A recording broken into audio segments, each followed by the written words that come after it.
Thanks for joining me and Buddy for story time. Oh, you can tell Buddy has had a summer shave. It's been so hot. This makes him feel more comfortable. Today's book is such a good one. It's called Julius, the Baby of the World by Henkes. This is such a great book. And I wonder if you are similar to our main character. Maybe you have a younger brother or sister, or maybe there's a baby on the way at your house. Well, let's get started on this book and stay tuned to the end because Buddy and I have a huge surprise at the end. Let's get started. Julius, the Baby of the World by Henkes. Before Julius was born, Lily was the best big sister in the world. She gave him things, she told him secrets, and she sang lullabies to him every night. After Julius was born, it was a different story. Lily took her things back. She pinched his tail, and she yelled insulting comments into his crib. "I am the queen," said Lily, "and I hate Julius." It says, "These are mine." But her parents loved him. They kissed his wet pink nose, they admired his small black eyes, and they stroked his sweet white fur. Lily thought his wet pink nose was slimy. She thought his small black eyes were beady. And she thought his sweet white fur was not so sweet, especially when he needed his diaper changed. "Julius is the baby of the world," chimed Lily's parents. "Disgusting," said Lily. Lily had to share her room with Julius. "After Julius goes away, do I get my room back?" she asked. "Julius isn't going anywhere," said Lily's mother. And he didn't. He stayed and stayed and stayed. Lily was supposed to be very quiet while Julius slept. "After Julius goes away, can I talk like a normal person again?" she shouted. "Julius isn't going anywhere," said Lily's father. And he didn't. He stayed and stayed and stayed. "We want Julius to grow up to be as extraordinary as you," said Lily's mother. "So we must tell him constantly how beautiful he is and how much we love him." When no one was looking, Lily had her own idea. "Oh my goodness," it says, "I hate you. You're ugly."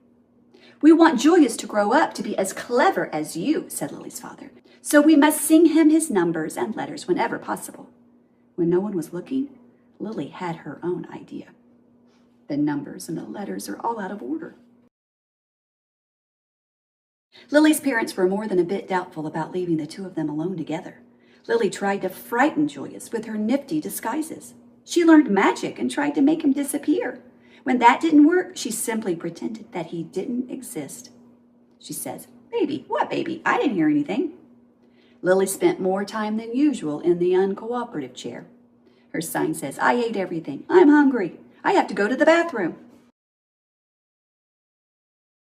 Lily's parents showered her with hugs and kisses and treats of all shapes and sizes. They even let her stay up 15 minutes later every night. It didn't matter. Nothing worked. "I am the queen," said Lily, "and I hate Julius." But her parents loved him. They kissed his wet pink nose. They admired his small black eyes, and they stroked his sweet white fur. "Julius is the baby of the world," chimed Lily's parents. "Disgusting," said Lily. Lily's parents were amused when Julius blew a bubble. "Can you believe it?" they exclaimed. But if Lily did the exact same thing, they said, "Lily, let's mind our manners, please." Lily's parents were dazzled when Julius babbled and gurgled. "Such a vocabulary," they exclaimed. But if Lily did the exact same thing, they said, "Lily, let's act our age, please." Lily's parents were amazed when Julius screamed. "What lung capacity!" they exclaimed. But if Lily did the exact same thing, they said, "Lily, let's restrain ourselves, please." One morning while Lily was busy playing opera, her mother said, "Why don't you put some of that verbal exuberance to good use? Why don't you tell Julius a nice story?" "He's too little to understand a story," said Lily. "He can understand it in his own way," said Lily's mother. "Okay," said Lily, smiling. "Julius, the germ of the world, by me," said Lily. "Once upon a time," said Lily, "there was a baby. His name was Julius. Julius was really a germ. Julius was like dust under your bed. If he was a number, he would be 0. If he was food, he would be a raisin. 0 is nothing. A raisin tastes like dirt. The end," said Lily.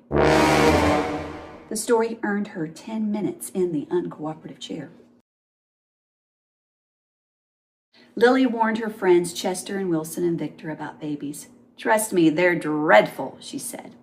She warned strangers about babies too. "You will live to regret that bump under your dress," she said. Lily ran away 7 times in one morning. "I'm really leaving this time," she called. "Who knows where they'll find me?" The same afternoon, Lily had a tea party and everyone came. Everyone but Julius. "His invitation must have been lost in the mail," she explained. Lily had glorious dreams about Julius, and ghastly nightmares too. Lily's parents showered her with compliments and praise and niceties of all shapes and sizes. They even let her drink her juice out of the antique china cup. It didn't matter. Nothing worked. "I am the queen," said Lily, "and I hate Julius." But her parents loved him. They kissed his wet pink nose, they admired his small black eyes, and they stroked his sweet white fur.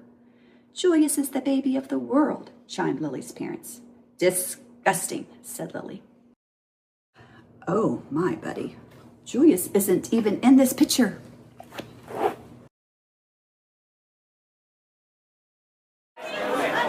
When Lily's mother felt up to it, she planned a festive celebration in honor of Julius. All the relatives came. There was quite a spread. "What's the big deal?" said Lily. "Haven't they all seen a silly lump before?" Apparently not. All afternoon, the relatives hovered over Julius. They kissed his wet pink nose. They admired his small black eyes, and they stroked his sweet white fur. "Disgusting," said Cousin Garland. "What?" said Lily. "Julius," said Cousin Garland. "I think his wet pink nose is slimy. I think his small black eyes are beady. And I think his sweet white fur is not so sweet. He needs his diaper changed." Lily's nose twitched. Her eyes narrowed. Her fur stood on end and her tail quivered. "You're talking about my brother," said Lily. "And for your information, his nose is shiny, his eyes are sparkly, and his fur smells like perfume." Cousin Garland was speechless. "He can blow bubbles," continued Lily. "He can babble and gurgle, and he can scream better than anyone." Cousin Garland tried to slink out of the room. "Stop," said Lily. "I am the queen. Watch me closely." Lily picked up Julius. She kissed his wet pink nose. She admired his small black eyes, and she stroked his sweet white fur. "Your turn," said Lily, handing Julius over to Cousin Garland. "Kiss, admire, stroke," Lily commanded. "Now repeat after me," said Lily. "Julius is the baby of the world." "Julius is the baby of the world," said Cousin Garland. "Louder," said Lily. "Julius is the baby of the world."